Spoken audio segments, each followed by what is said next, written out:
اعوذ باللہ من الشیطان الرجیم بسم اللہ الرحمن الرحیم نحمده ونصلی علی رسولہ الکریم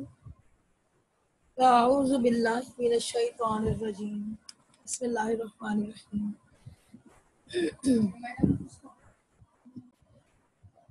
آج ہمارا جو موضوع ہے وہ ہے رمضان المبارک میں ہمیں کون سے کام ایسے کرنے چاہیے جس میں ہمارا رمضان جو 12 مہینوں میں سے ایک مہینہ ایسا اللہ تعالیٰ نے ہمیں دیا ہے کہ جس میں اللہ پاک اپنی رحمتوں کا نزول ہم پر بہت زیادہ رفتار میں بڑھا دیتے ہیں۔ اور رمضان کا مہینہ ایک ایسا مہینہ ہے جس میں اللہ تعالیٰ کی طرف سے شاید اتنی رحمتیں اس مہینے کے لیے ہیں کہ وہ رحمتیں جو ہے وہ ہمیں پہلے سے محسوس ہونا شروع ہو جاتی ہیں۔ جیسے ہم نے جو ہے وہ جب ہم رمضان المبارک کی تیاریاں، ایسا لگتا ہے ہمیں کہ شعبان المعظم کے مہینے سے ایک خوشی کا ہمارے دلوں پہ جو ہے وہ دور دورہ ہو جاتا ہے، ایک خوشی کی کیفیت ہم پر طاری ہو جاتی ہے۔ جس طرح جب بارش ہوتی ہے اس سے پہلے ٹھنڈی ٹھنڈی ہوائیں چلتی ہیں، موسم ہلکا سا سرد ہو جاتا ہے اور بادل چھا جاتے ہیں، بالکل اسی طرح جب رمضان المبارک کی آمد ہوتی ہے تو دلوں میں نیکیاں کرنے کی خواہش خود بخود بڑھ جاتی ہے، اور میرا خیال ہے یہ سب کے ساتھ ہوتا ہے۔ اور جب ہم روزے رکھ رہے ہوتے ہیں، جب ہم روزے سے ہوتے ہیں تو اس وقت ایک نارملی جو ہمارے اندر یہ چیز ہوتی ہے کہ ہم یہ چاہتے ہیں کہ ہم عام دنوں میں ہماری نیکی کرنے کی کیفیت اتنی زیادہ نہیں ہوتی، لیکن رمضان المبارک میں جو ہم روزے رکھتے ہیں تو کبھی بھی ہم چھپ کر روزے نہیں توڑتے۔ جیسے جب ہم کتنے کانشیس ہوتے ہیں ہم کہ ایک کلی بھی اگر ہم کر لیں تو کہ ہمارے حلق میں قطرہ بھی پانی نہ چلا جائے کہیں غلطی سے بھی، حالانکہ ہمیں کوئی دیکھنے والا نہیں ہوتا، کوئی ہمیں جج کرنے والا نہیں ہوتا، کوئی ہمیں ٹوکے گا نہیں، اگر وہ ایک قطرہ پانی ہمارے حلق سے اتر جائے تو کچھ نہ کچھ تسکین تو ملتی ہوگی نا۔ لیکن ہم کتنے کانشیس ہوتے ہیں، کوشش کرتے ہیں پوری کہ ہمارے جب ہم کلی کر رہے ہیں یا ہم جو بھی کام کر رہے ہیں ہمارا کوئی بھی کام ایسا نہ ہو کہ ہمارا روزہ کسی بھی طرح خراب ہو۔ تو یہ سوچنے کی ضرورت ہے کہ ہم ایسا کیا ہو جاتا ہے، وہ اللہ کی طرف سے اتنی رحمتیں اس وقت نازل ہو رہی ہوتی ہیں کہ آپ کے اندر نیکیاں کرنے اور اچھائیاں کرنے کی خواہش بھرپور طریقے سے پیدا ہوتی ہے۔ جس طرح شعبان المعظم کے مہینے کو اللہ پاک نے بنایا ہے رمضان کی تیاری کے لیے، تو رمضان المبارک کی جو ہم تیاری کرتے ہیں شعبان کے مہینے میں وہ کیا کیا ہوتی ہیں۔ مصنون طریقے تو بہت سارے ہیں، جیسے کہ آپ روزے کی کثرت کیجئے، استغفار کی کثرت کیجئے، قرآن کی تلاوت بڑھا دیجئے، اور کوئی نہ کوئی ایک ایسا کام عبادت کے حوالے سے اپنی زندگی میں شامل کر لیں۔ شعبان کا مہینہ تو ہمارا اختتام پذیر ہوا، لیکن بتانے کا مقصد یہ ہے کہ شعبان کے مہینے سے ہم رمضان کی تیاری میں جو لگ جاتے ہیں تو دراصل یہ شعبان کا مہینہ ہمیں رمضان کی تیاری کرواتا ہے، پریکٹس میں لے کر آتا ہے کہ ہم کچھ روزے رکھنے کی عادت ہو جائے، کچھ عبادتوں میں کثرت کا شوق پیدا ہو جائے۔ اور خاص کر تہجد کی نماز ایسی نماز ہے کہ جس کے بارے میں کہتے ہیں کہ باقی نمازوں کے لیے تو ہمیں مؤذن اذان دیتے ہیں یا ندا دیتے ہیں اور بلاتے ہیں نماز کی طرف،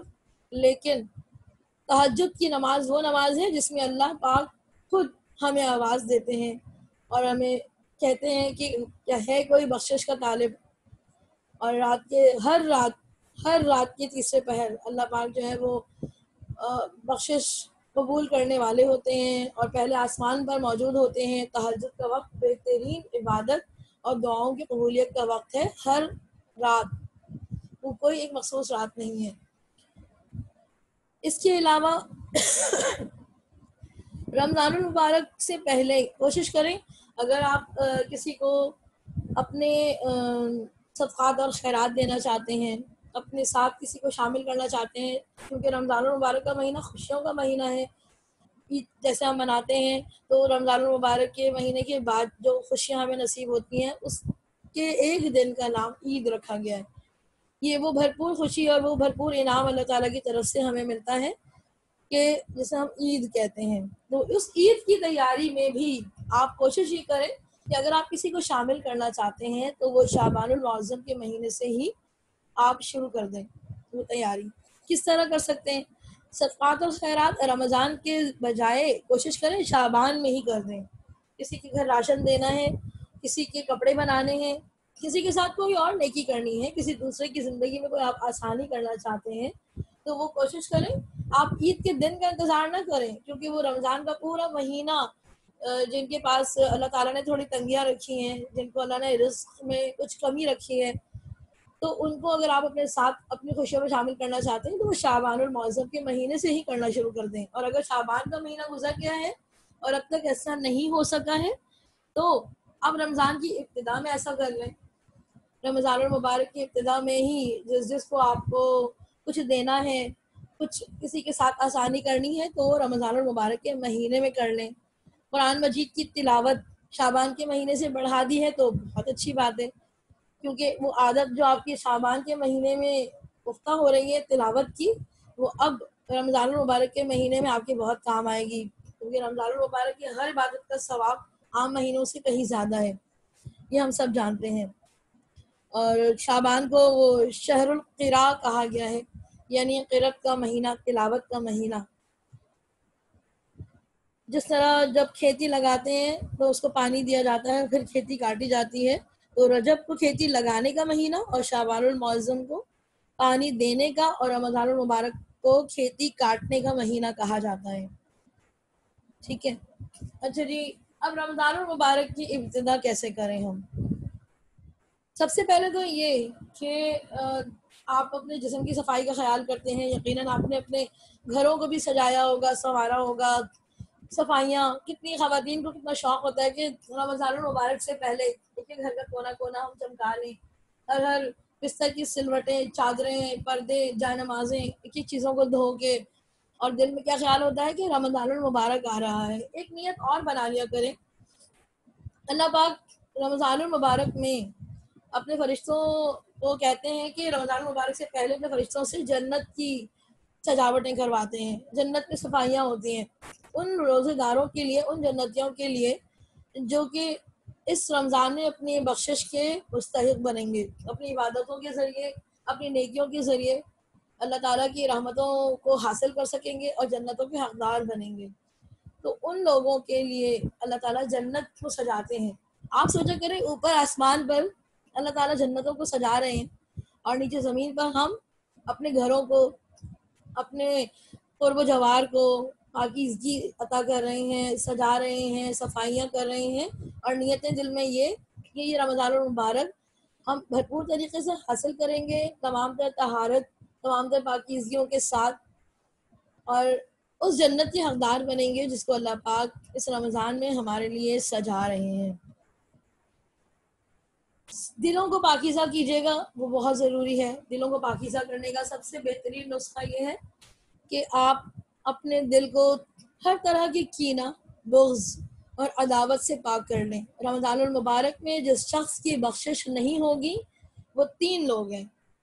1 والدین کا نافرمان، 2 شرابی، اور 3 وہ شخص جو قطع رحمی کرتا ہے. قطع رحمی یعنی رشتے کاٹ دینے والا، جو اپنے رشتہ داروں سے تعلق کو توڑ دیتا ہے. تو اگر آپ کسی سے ناراض ہیں، کوئی آپ سے ناراض ہے، آپ اس سے، جس سے آپ ناراض ہیں اس کو آپ درگزر کیجئے، اس کو آپ معاف کر دیجئے، اور جو آپ سے ناراض ہے اس کو منا لیجئے، جو آپ سے ناراض ہے اس سے معافی مانگ لیجئے. اس رمضان کے حوالے دے کر، اس رمضان کے بارے میں اس سے یہ درخواست کریں کہ آج کے بعد ہماری تمہاری یہ جو بھی ناراضگی تھی وہ ختم ہوتی ہے. اب اللہ پاک کا اتنا حسین، اتنا خوبصورت، اتنا رحمتوں والا مہینہ شروع ہونے والا ہے، تو اب ہم اپنے دلوں کو بالکل صاف اور پاکیزہ کر کے، کیونکہ ہم نے اپنے ارد گرد کی صفائی کر لی، ہم اپنے جسمانی صفائی کے ساتھ اس مہینے میں داخل ہو رہے ہیں، اور جسم کا جو اصل مرکز ہوتا ہے جہاں پر ہماری زندگی مقید ہے وہ ہے دل. تو یہ دل بھی ہم ضرور پاکیزہ کریں گے. تمام رشتہ داروں سے بنا لیجئے، سب کو راضی کر لیجئے، اور دل میں خیال یہ رکھیے کہ اللہ کو راضی کرنا دراصل مقصد ہے. کیونکہ اگر آپ کا کوئی رشتہ دار آپ سے ناراض ہے اور وہ آپ سے اچھا سلوک نہیں کرتا، تو آپ اس سے پھر بھی اچھا سلوک اگر کریں تو یہ سب سے بہترین طریقہ ہے صلہ رحمی کا، اور یہ اللہ تعالیٰ کو بے حد پسند ہے. اور ہمیں دنیا میں لوگوں کو منانا اس لیے نہیں ہے کہ ہم کوئی